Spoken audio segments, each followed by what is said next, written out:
Hi, everyone. I'm Krista Herschella with Delegate Solutions.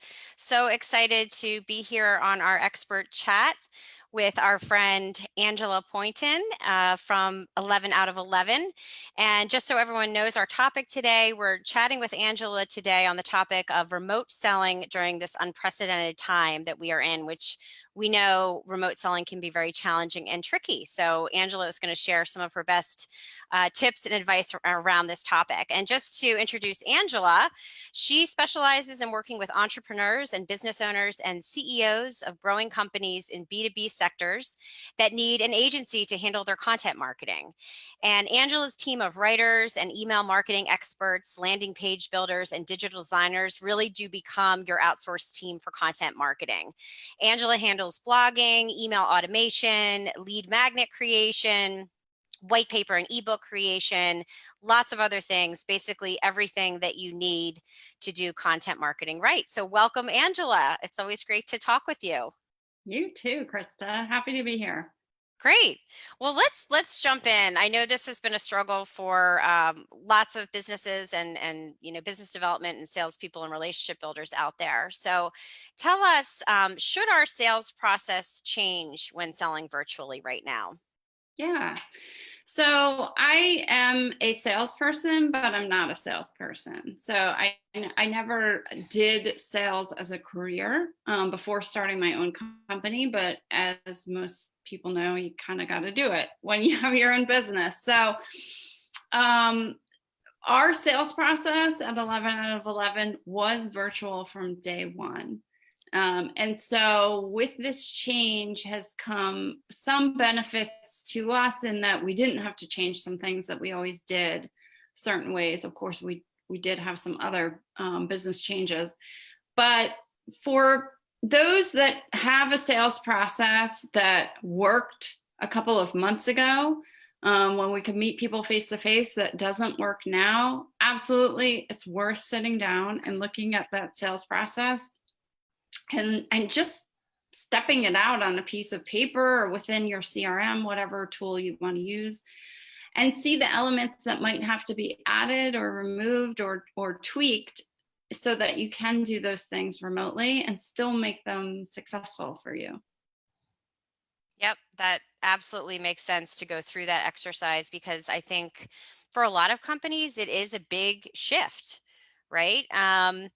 And I think too there's a time management piece to this as well when we're selling virtually, which is different when you're in that face-to-face scenario. So how can we better manage our time when we're selling over the phone or via Zoom, which is primarily what everyone's doing right now?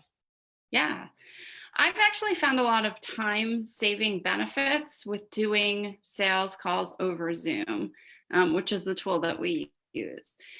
And what I mean by that is, for instance, when we first engage with a prospect and we have what we call a discovery meeting, but it's really a get to know you meeting. Those meetings are typically around a half an hour. Sometimes they'll go into 45 minutes. But if I were to do that meeting at a client's office, I'd feel kind of weird leaving after 30 minutes. That's true. And, that meeting might not spin out of control, but not be as optimized and purposeful if I were face to face.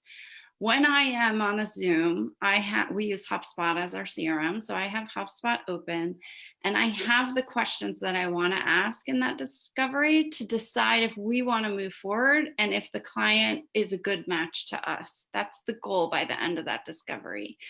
And so I can literally be typing and talking and taking those notes and be super efficient and either connect the prospect with a better firm if they're not a good match for us, or say, hey, let's pull up our calendars now and schedule our next discussion. So we can accomplish a lot very efficiently on a Zoom call that might have dragged on. And hey, when I get back to my desk, I'll email you some times, and been less efficient and cost more in time if we were to ever do that process in person. So I think the good news is, when you iron out your virtual sales process, you will find a lot of efficiencies and time savings in there. I love everything you're saying, and I think part of it is also being more deliberate about the questions you're asking to get the information that's going to save you both time in the end, right? So we have something similar at Delegate. We have our Right Fit scorecard that people can access right through our website, which just automatically asks some of those questions from the get-go. So we know going into the call whether they may or may not be a good fit, and of course can get out more of those details in the discovery call. So I love that, really it being more efficient for both sides.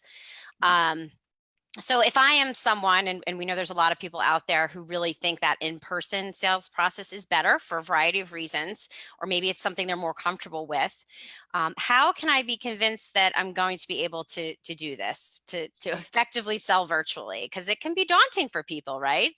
It can be daunting, and it can be, I think, especially the outcome feels uncertain to someone who's been very successful with in-person sales. And so I think a couple of things.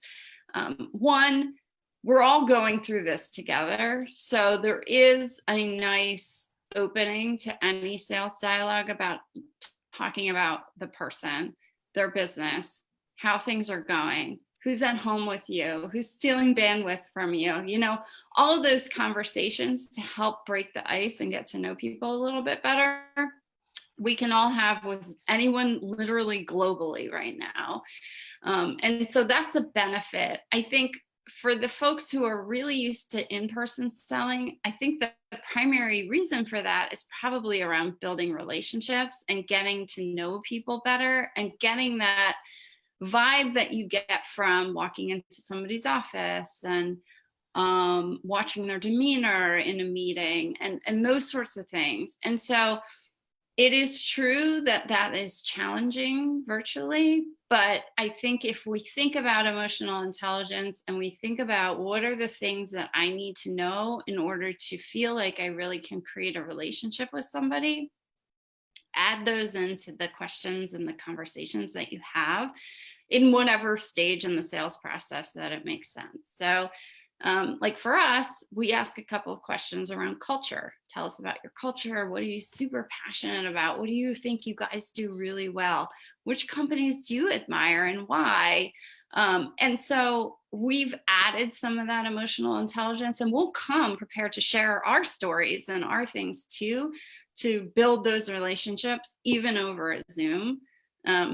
We've successfully grown. I know you guys have successfully grown selling virtually. So my message is, if you really are thoughtful about that sales process, you can build in those things that brought you comfort on an in-person sales call in doing it in Zoom instead.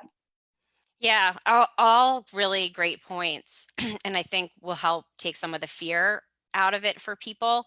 And I was just thinking when you were mentioning, with when you walk in and you get a vibe with an office. So one of our first calls with me and you, I saw behind your head the picture of Maine, and it was a great kind of icebreaker for us. We found commonality because we both like to travel there, lots of common interest up there in terms of it being a special place. So really great examples to share that even virtually and over Zoom, you can easily build that rapport and that connection that really you need with any sale or any account relationship.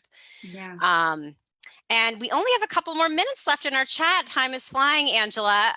But if you can, give us maybe just 3 tricks that we should know when selling virtually that you'd recommend. Well, I'm going to steal one of your tricks right there. And that is like talking about the room that people are in. I like if somebody has a guitar propped up in the corner, I'll be like, do you play or is that somebody else? And I think people are a little shy to ask those questions because it feels a little voyeuristic to see everybody's home right now. Right. But even when we did this and it was within an office, I would still point out things behind the person and talk about those things.